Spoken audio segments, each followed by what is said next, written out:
आज एक ऐसे बैंक के बारे में चर्चा करेंगे दोस्तों जो 1931 में इनकॉर्पोरेट हुआ था। उसका उस समय नाम था त्रावणकोर फेडरल बैंक लिमिटेड, जिसे आज आप फेडरल बैंक के नाम से जानते हैं। 18,000 करोड़ के आसपास का मार्केट कैप है इसका।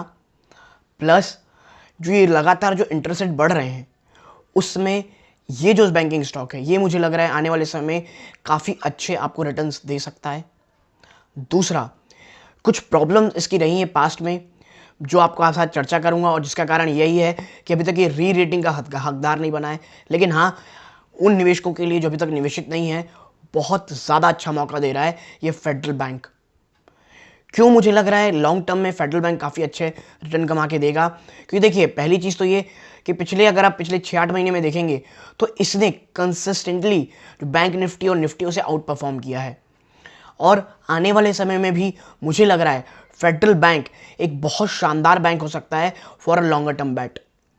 मैं ऐसा क्यों बोल रहा हूं, और फेडरल बैंक क्यों आपको आपके पोर्टफोलियो में या तो होना चाहिए या एटलीस्ट आपकी वॉच लिस्ट में होना चाहिए। नमस्कार दोस्तों, मेरा नाम है मिता मिश्रा। आज पूरी तरीके से बात करेंगे, कंप्लीट एनालिसिस करेंगे फेडरल बैंक का। तो अब विदाउट वेस्ट सीधा आपको आर्टिकल्स की तरफ लेके चलता हूं जो बता रहे हैं कि क्यों फेडरल बैंक अच्छा है।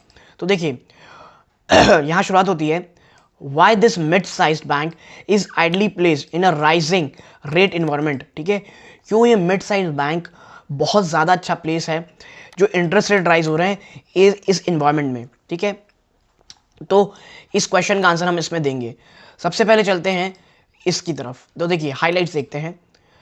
Q4 result impacted by family pension provision and loss on revaluation. Margin declines sequentially on slippage from agri book. देखिए, जो Q4 का रिजल्ट आया था ना, वो जो फैमिली पेंशन प्रोविजंस थे उसके कारण इम्पैक्ट हुआ। दूसरा, जो स्लीपेजेस मतलब होते हैं दोस्तों जो 90 डेज में इंटरेस्ट नहीं पे कर पाते हैं जो लोन, उनको हम स्लीपेज कह सकते हैं। तो उसमें जो एग्री ग्रोथ था, एग्री बुक के तरफ से जो स्लीपेज आया उसके कारण इनके जो मार्जिन है वो डिक्लाइन हुए। Growth in line with the industry, guiding for strong growth in financial 23। ठीक है, तो देखिए जो अब आगे समय की जो बात हो रही है उसमें क्या है कि जो फाइनेंशियल 23 है वो बहुत ज़्यादा स्ट्रांग होने वाला है, ऐसा कहना है बैंक का। ऑल टाइम हाई कासा मतलब करंट अकाउंट और सेविंग्स अकाउंट अपने सबसे हाई के समय चल रहे हैं दोस्तों। हाईएस्ट कह लीजिए कलेक्शन डिपॉजिट है इनके पास। Very competitive cost of fund, partnership with fintechs and addition of high yielding product the next trigger। ठीक है, इन्होंने जो लगातार पार्टनरशिप की है फिनटेक्स कंपनीज के साथ, ये एक बहुत ज़्यादा इसका ट्रिगर पॉइंट हो सकता है और ग्रोथ के चांसेस दे सकता है। हाँ, थोड़े इसमें रिस्क रहते हैं, आई नो दैट, लेकिन देखिए बैंक तो टोटल रिस्क में रहते ही हैं। लेकिन हाँ, ये जो बैंक है ये जिस तरह से पार्टनरशिप कर रहे हैं और आने वाले समय ग्रोथ के प्रोस्पेक्टस लगातार बढ़ा रहे हैं, मैं इसको देख करके काफ़ी ज़्यादा पॉजिटिव हूँ। Healthy capital position to help win market share, immense scope of valuation rerating. ये जो मेन है ना दोस्तों, immense scope of valuation rerating, और मुझे लग रहा है कि इसने काफ़ी लंबे समय से कह लीजिए आप, इसने ना रीवैल्यूएट नहीं किया है, एक जगह कांस्टेंट ऊपर नीचे कर रहा है। और मुझे लग रहा है आने वाले समय में फेडरल बैंक एक काफ़ी शानदार रिटर्न आपको दे सकता है। ठीक है, देखिए ये जिनको नहीं पता, मुझे लगता है जो लोग यहाँ देख रहे होंगे फेडरल बैंक के बारे में उन्हें एक मोटी मोटी जानकारी तो होगी कि फेडरल बैंक में राकेश झुंझुनवाला जी का एक अच्छा खासा स्टेक है, मोर देन 3%। तो ये देखिए राकेश झुंझुनवाला जी का स्टेक है, इसका मतलब ये नहीं हमें कूद पड़ना है।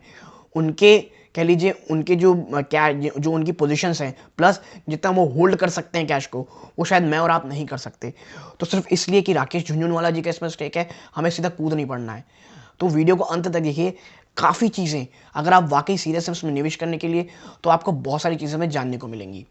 देखिए फेडरल बैंक अभी जब ये आर्टिकल लिखा गया था तो 91 में चल रहा था, अभी शायद 86 में चल रहा है दोस्तों। और ये मार्केट कैप भी इसलिए लूज कर चुका है, 18,700 समथिंग करोड़ के आसपास आ चुका है। मार्च क्वार्टर अर्निंग वर अ टैड सॉफ्टर देन एक्सपेक्टेड। जो Q4 के नतीजे आए थे वो थोड़े निराशाजनक थे, थोड़े सॉफ्ट थे। Impacted by family pension position, lower non interest income on account of loss on revaluation of security receipts and lower interest margin due to higher slippage from the agro portfolio. देखिए जो पिछला quarter गया ना, सबसे ज़्यादा problem आई जो agree loans दिए गए थे, एग्री पोर्टफोलियो था, वहाँ से जो कहना चाहिए स्लीपेजेस है वो काफ़ी ज़्यादा बढ़े, जो उनके मार्जिन में बहुत ज़्यादा डेंट किए. However the stock has held up well, outperforming the Nifty as well as the Bank Nifty in the past 4.5 month. पिछले 4 साढ़े 4 महीनों में इसने निफ्टी और बैंक निफ्टी दोनों को ही आउट परफॉर्म किया है. We feel that the best is yet to come and once the market turmoil abates this is one stock which could certainly rerate. ठीक है, तो ये चीजें हैं दोस्तों. आगे देखते हैं. एसेट क्वालिटी नो मोर अ पेन पॉइंट. देखिए, एक बैंक के लिए जो कहना चाहिए सबसे ज़्यादा डराने की चीज़, सबसे ज़्यादा चिंताजनक, और इन्वेस्टर्स को अगर वो बैंक में निवेश करते हैं तो जो सबसे ज़्यादा चीज़ खाती है और सबसे ज़्यादा चीज़ अगर वो अच्छी है तो वो पसंद है, तो आपको पता है वो है एसेट क्वालिटी. और फेडरल बैंक में एसेट क्वालिटी को लेकर के कोई भी ऐसा इशू अभी नहीं दिखता. देखिए, the gross slippage to non performing asset NPS in financial 22 at rupees 1760 crore was lower than the previous 2 year. पिछले 2 साल में सबसे कम रहा है जो उसका एनपीए रहा है. ग्रॉस एनपीए 1760 करोड़ था. In fact in the fourth quarter the gross slippage at rupees 358 crore was lower sequentially. ये सिक्वेंशली यानी क्वार्टर क्वार्टर में भी ये कम था. And thank to higher recovery, upgradation and write off, overall asset quality showed an improvement. दोस्तों, recovery में बहुत तेजी आना, जो है राइट ऑफ बढ़ाना, और ये तमाम चीज़ों ने काफ़ी ज़्यादा हेल्प की इसके एसेट क्वालिटी को इम्प्रूव करने में. Now gross and net NPA at 2.8% and 0.96% respectively.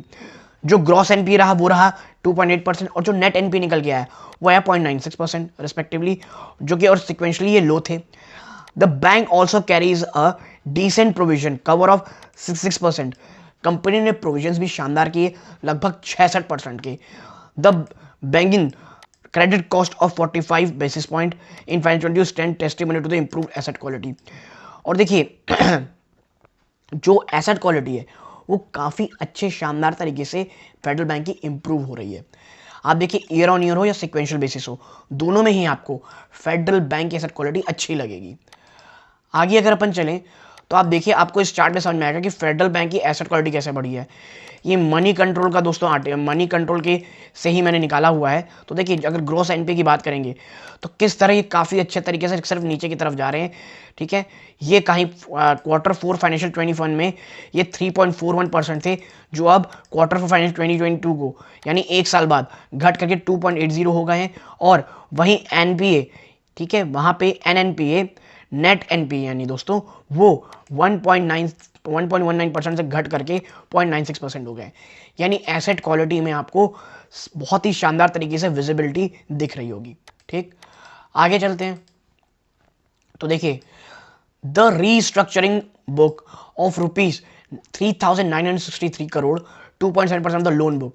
जो रीस्ट्रक्चर की गई दोस्तों लगभग 3,963 करोड़ की, जो कि 2.7% है पूरे लोन बुक का, was down sequentially and is largely secured. ये अगर सिक्वेंशियल बेसिस पे देखेंगे तो कम था और लगभग पूरी तरह से सब सिक्योर थे. Overall collection efficiency of the bank is at healthy 95%. Collection efficiency दोस्तों शानदार तरीके से बढ़ के 95% पहुंच गई है. इट्स टोटल स्ट्रेस्ड बुक, ठीक है, और ये देखिए स्ट्रेस बुक के अंदर क्या आता है, standard restructured plus net NPA plus net security risk therefore has trended down and was at 2.36% of the average total asset at the end of financial 22. यानी जो फाइनेंशियल 22 गया दोस्तों वो काफ़ी आप कह सकते हैं अच्छा गया. और we expect stability in asset quality unless COVID makes a comeback. देखिए, ये तो सिंपल है और एज ए इन्वेस्टर ये हमें अब रिस्क पता है कि एसेट क्वालिटी सब चीज़ अच्छी दिख रही है फेडरल बैंक की भी, और अगर अन्य बैंक की भी अच्छी हैं तो उनके सामने जो सबसे बड़ा प्रॉब्लम है वो है कोविड. अगर कोविड कम बैक करते तो सारी कैलकुलेशन आपकी, सारी फॉरकास्ट धरी की धरी रह जाएगी. Everything will be destroyed. ठीक है, चाहे आप डेटा कितना भी अच्छा हो. तो यही डर फेडरल बैंक के सामने भी है. अब बात करते हैं लाइबिलिटी एज की. तो देखिए, in a rising rate environment like now, bank have an edge over shadow lenders thanks to their competitive cost of fund due to their deposit base. देखिए, ये जो इंटरेस्ट रेट लगातार बढ़ रहा है दोस्तों, bank have an edge over shadow lender thank to their competitive cost of fund due to their deposit base and within banks the one with minimum low cost deposit CASA and or stable granular retail deposit in vantage position. देखिए, जिस तरह से rising बढ़ है ना, interest rate लगातार बढ़ रहा है, आप सुन रहे होंगे कि भाई आरबीआई बढ़ा रही है, एसबीआई बढ़ा रही है, इसके लिए ना ये जो बैंक्स हैं जो इंटरेस्ट दे रखे हैं उनके लिए बहुत अच्छा होगा जी, उनके पास इंटरेस्ट अब ज़्यादा आएगा दोस्तों। For Federal Bank close to 95% deposit are retail granular in nature. Federal Bank की स्ट्रेंथ क्या है दोस्तों, जो इसका 95% है ना, जो आप कह सकते हैं डिपॉजिट है, वो रिटेल है और ग्रैनुअल इन नेचर है। While overall deposit growth in financial year 22 prima facial looks modest little over 5%, ठीक है। और फाइनेंशियल ईयर 22 का अगर प्राइमा फेसियर देखेंगे तो लगभग 5%, थोड़ा सा ज़्यादा है। This is a conscious strategy on the part of the bank to shed wholesale deposits. Instead, it opted for refinancing from NABARD at much more competitive rate. देखिए इन्होंने ना होलसेल जो कह लीजिए आप कहना चाहिए होलसेल डिपॉजिट्स है उनसे दूर रह करके इन्होंने जो एक स्ट्रैटेजी बने उन्होंने ये बनाया, इसकी बजाय हम नाबार्ड से फाइनेंस कराएंगे दोस्तों, क्योंकि देखिए वहाँ से जो इंटरेस्ट रेट रहते हैं ना वो काफ़ी कॉम्पिटिटिव रहते हैं और बैंक के लिए काफ़ी शानदार रहते हैं। आगे अगर हम जाएंगे दोस्तों, इफ वी गो फर्दर, तो देखिए low cost Kasa deposit have grown fast in financial 22।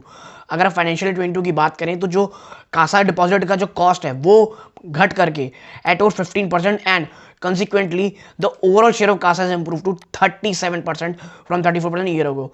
और जो कासा है दोस्तों वो इंप्रूव कैसे, और ओवरऑल 34% से भर करके 37% बढ़ गया है। The growth in retail deposit too was in double digit. जो डिपॉजिट कह लीजिए आप, जो रिटेल डिपॉजिट है वो डबल डिजिट में बढ़ी है, विच इज़ फिनोमिनल। और देखिए रिटेल जो डिपॉजिट होते हैं ना उनको काफ़ी अच्छा, काफ़ी शानदार कहा जाता है। Federal Bank also has a lion share of the remittance business and NRE deposit is close to at 37% of the total deposit. देखिए फेडरल बैंक के पास ना जो रेमिटेंस होते हैं, रेमिटेंस बिजनेस मतलब जो बाहर से पैसे भेजते हैं एनआरआई भाई बहन हमारे, उनमें फेडरल बैंक के पास काफ़ी बड़ा मार्केट शेयर है दोस्तों, ठीक है। और जो एनआरई डिपॉजिट है ना दोस्तों, वहाँ पे 37% इनके टोटल डिपॉजिट का, विच इज़ फिनेंस के लिए ज़बरदस्त चीज़ है। देखिए अब ये फॉलोइंग कॉस्ट ऑफ डिपॉजिट, जो फाइनेंशियल 20 देखेंगे आप, फाइनेंशियल 20 मतलब 2020 में देखेंगे 5.97 था दोस्तों, वो घट करके अब केवल 4.28% रह गया है। 2020 में कहाँ ये 5.97 था, अब 2 साल बाद ये 4.28% हो गया है और ये बहुत बड़ी गिरावट है दोस्तों। और ये चीज़ इसके कह लीजिए आपको ग्रोथ में बहुत बड़ी सहायक, बहुत बड़ी कह लीजिए पॉजिटिव चीज़ रहेगी। आगे अगर आप जाएंगे आप देखेंगे तो देखिए the improved composition of deposits help reduce the cost of deposit from 4.7% to 4.28%, ठीक है। Then what is holding back the multiple re rating. देखिए अभी तक तो सब इतनी अच्छी अच्छी बातें हो गई, सब जगह कासा डिपॉजिट रेट कम है, नाबार्ड से रीफाइनेंसिंग है कॉम्पिटिटिव रेट्स में, तो फिर भाई री रेटिंग उसको रोक कौन रहा है, रीजन क्या है इसके री रेटिंग के ना होने का। तो देखिए फ्यूचर री rating of the valuation multiple would be contingent on pickup in growth and an improvement interest margin that should result in an expansion in the return on asset। जो ROA है ना दोस्तों, इसका बढ़ना बहुत इंपॉर्टेंट है Federal Bank के लिए। और ये चीज़ कैसे होगी, जो इसके दोस्तों आप कह लीजिए जो इंप्रूवमेंट इन इंटरेस्ट मार्जिन, अगर जब तक इनके इंटरेस्ट के मार्जिन में इंप्रूवमेंट नहीं आता है तो इनके रिटर्न ऑन एसेट में अच्छी बढ़ोतरी नहीं होती, तब तक जो ये री रेटिंग है वो रुकी ही रहेगी। आप बात पेपर में अच्छी कर सकते हैं, बात अच्छी ग्रोथ प्रोस्पेक्ट की, आप कैसे प्रेजेंटेशन अच्छी दे सकते हैं, लेकिन जब तक बैलेंस शीट में वो चीज़ अच्छी नहीं होती या दिखने नहीं लग जाती है तब तक ये सिर्फ कोरी बातें रहती हैं, शेयर प्राइस में उतना ज़्यादा असर नहीं होने वाला। For Federal Bank the asset quality pain is behind. Asset quality तो देखिए ठीक है, वो जो दर था वो पीछे जा चुका है। It has adequate capital adequacy ratio of 15.8%। इसके पास जो कैपिटल एडिक्वेसी रेशियो होना चाहिए वो भी अब काफ़ी ठीक हो चुका है दोस्तों। Granular liability and cooperative cost of fund, although the bank has shied away from a branch-led expansion strategy, it has forged strong partnership with fintech companies that is likely to be an added driver of growth। देखिए Federal bank ने ये किया है कि उन्होंने जो लगातार branch होता है ना, ब्रांच को बहुत बड़े तरीके से एक्सपेंशन करने से रोक लिया है। उस स्ट्रैटेजी से उन्होंने अलग जा करके फिनटेक के साथ स्टार्टअप किया है और एक कॉस्ट सेविंग स्ट्रैटेजी है अपने आप को लगातार बड़ा करने की, ठीक है। देखिए growth modest in financial 22 guiding to a strong pickup. जो 2022 में ग्रोथ रही है वो मोरलेस बहुत ज़्यादा मॉडेस्ट रही है और ग्रोथ कब पिकअप करेगी आने वाले सालों में, ऐसा कहना है। ऐसा क्यों है तो देखिए in financial 22 growth in advanced at 9.5%, जो एडवांसेस में ग्रोथ था वो 9.5% था, was almost at par with the industry, जो कि इंडस्ट्री के आसपास था। Growth from the non wholesale segment was higher 10.6%। देखिए जो नॉन होलसेल सेगमेंट से ग्रोथ था वो 10.6% था, ठीक है, और जो होलसेल सेगमेंट से ग्रोथ था वो 8.1% था। Interestingly the growth driver were commercial banking and business banking. लेकिन जो ग्रोथ ड्राइवर रहे इस समय दोस्तों वो कमर्शियल बैंकिंग थे, और कह लीजिए आप जो बिजनेस बैंकिंग होती है वो बैंक को आगे बढ़ने में बहुत सहायता किया था। The mid market segment which is the traditional forte of old private sector bank, जो मिड मार्केट सेगमेंट है, जो ताकत है इस फेडरल बैंक की, ठीक है, the bank has been slow in ramping up corporate banking that is witnessing intense pricing pressure. देखिए और कंपनी ने जो कॉर्पोरेट बैंकिंग है उसको तो काफी स्लो कर दिया, क्यों? क्योंकि वहां से एक इंटेंस प्राइस प्रेशर आ रहा था दोस्तों। तो फेडरल बैंक क्यों नहीं कर पाया ये हमें समझ में आया। अब आने वाले समय फाइनेंशियल 23 ये काफ़ी शानदार होंगे ऐसा लग रहा है दोस्तों। अब बात करेंगे आप growth in advances year on year की, तो आप देखिए जो बस बैंकिंग है, कमर्शियल बैंकिंग है, CIB, retail banking, agri business और टोटल ओवरऑल ग्रोथ आप देख सकते हैं इसमें किस तरह की ग्रोथ दिखाई दे रही है, कैसे परसेंटेज की। और सबसे ज़्यादा इसमें कौन बढ़ा है दोस्तों? Agri business. एग्री के एडवांसेस सबसे ज़्यादा बढ़ते हुए आपको दिखाई दे रहे हैं, और स्ट्रेस बुक में पिछली बार स्ट्रेस भी यही पैदा किए थे। ठीक, आगे अगर आप देखेंगे तो देखिए ये फेडरल बैंक एक फाइनेंशियल स्नैपशॉट है जो आपको समझ में आएगा। एनआईआई आप देखिए तो फाइनेंशियल 24 के लास्ट में, एंड में किस तरह की बातें कही जा रही हैं, इंटरेस्ट कितना अच्छे तरीके से बढ़ रहा है। बात करें अदर इनकम की तो ये लगातार आपको सिर्फ बढ़ती दिखाई दे रही होगी। ऑपरेटिंग एक्सपेंसेस भी बढ़ रहे हैं, लेकिन देखिए ऑपरेटिंग एक्सपेंसेस भी आपको अच्छे खासे बढ़ते हुए दिखाई दे रहे हैं। प्रोविजंस घटते हुए आपको दिखाई देंगे दोस्तों। हाँ, 24 के अंत में थोड़ा प्रोविजन आपको वापस से बढ़ते हुए दिखेंगे ऐसा माना जा रहा है। ठीक है, रिटर्न ऑन एसेट देखिए तो 0.83 से बढ़ करके ये 1.15% हो जाएंगे, और जब रिटर्न ऑन एसेट में बढ़ोतरी होगी दोस्तों ये काफ़ी शानदार चीज़ होगी, काफ़ी पॉजिटिव होगी स्टॉक की री रेटिंग के लिए। रिटर्न ऑन इक्विटी आप देखिए 10.4% से बढ़ करके 13.8% हो जाएगी फाइनेंशियल 24 के एंड तक। तो यानी कि देखिए पॉजिटिविटी आपको हर जगह दिख रही है। प्रॉफिट बिफोर टैक्स भी आपको हर जगह दिख रहा है, और पैट, प्रॉफिट बिफोर टैक्स और प्रॉफिट आफ्टर टैक्स, ये दोनों ही देखिए आपको शानदार बढ़ते हुए दिखाई दे रहे हैं। ठीक है, बल्कि पैट तो आपको फाइनेंशियल 24 के अंत तक लगभग अप्रॉक्सीमेटली 2x भी होता हुआ दिख सकता है, अप्रॉक्स के आसपास कह सकते हैं आप। तो आने वाले समय में जो फोरकास्ट है वो तो बड़ी शानदार की जा रही है, और कोई भी अब जो निगेटिविटी वापस जो भी कह लीजिए आप गड़बड़ थी वो पीछे जा चुकी है। अब बैंक बहुत अच्छे ग्रोथ ड्राइवर आने वाले समय में बढ़ाने वाला है। बात करें आखिरी चीज की दोस्तों तो देखिए the share of the retail now stand at 55%। जो रिटेल है उसका शेयर अब 55% हो गया है। The bank is guiding for much improved overall loan book growth at least of 15% in financial 23। और जो कह लीजिए बैंक है वो ये कह रहा है भी जो ओवरऑल है लोन बुक की जो ग्रोथ है वो लगभग 15% रहेगी फाइनेंशियल 23 में। The ratio of risk weighted asset to the total asset of 55% point to good underlying asset quality and create the bank drop for onboarding a very little or more high yielding asset at the economy open up post covid। देखिए सबको यही है कि अब open होगी economy, और अब जो इतनी सारी चिंताएं थी, जो इतनी प्रॉब्लम थी, अब जाएंगी, और अब सिर्फ जब बिजनेस ओपन होगा तो चीज़ें ठीक होगी, इंप्रूव होगी, और उस इंप्रूवमेंट के लिए पूरी तरह से तैयार दिख रहा है फेडरल बैंक दोस्तों। ठीक है, तो ये तमाम चीज़ें आप इसको भी एक बार पॉज करके पढ़ सकते हैं, आपको समझ में आएगा कि फेडरल बैंक की जो प्रॉब्लम्स थी, जो इश्यूज थे, जो पीछे जिसके कारण ये आप कह सकते हैं कि री रेटिंग का हकदार नहीं था, वो तमाम चीज़ें अब खत्म हो चुकी हैं, और ये जो स्टॉक है ये आने वाले समय में एक बड़ी तेज़ी, एक नई री रेटिंग आपको ज़रूर होते हुए दिखा सकता है। तो यदि आपको ये छोटा सा एनालिसिस पसंद आया हो प्लीज़ वीडियो को लाइक कीजिए, चैनल पहली बार आए सब्सक्राइब जरूर कीजिएगा। यहाँ तक जुड़े रहने के लिए आप सबका बहुत बहुत धन्यवाद। ये इस वीडियो का अंत है। जय हिंद दोस्तों।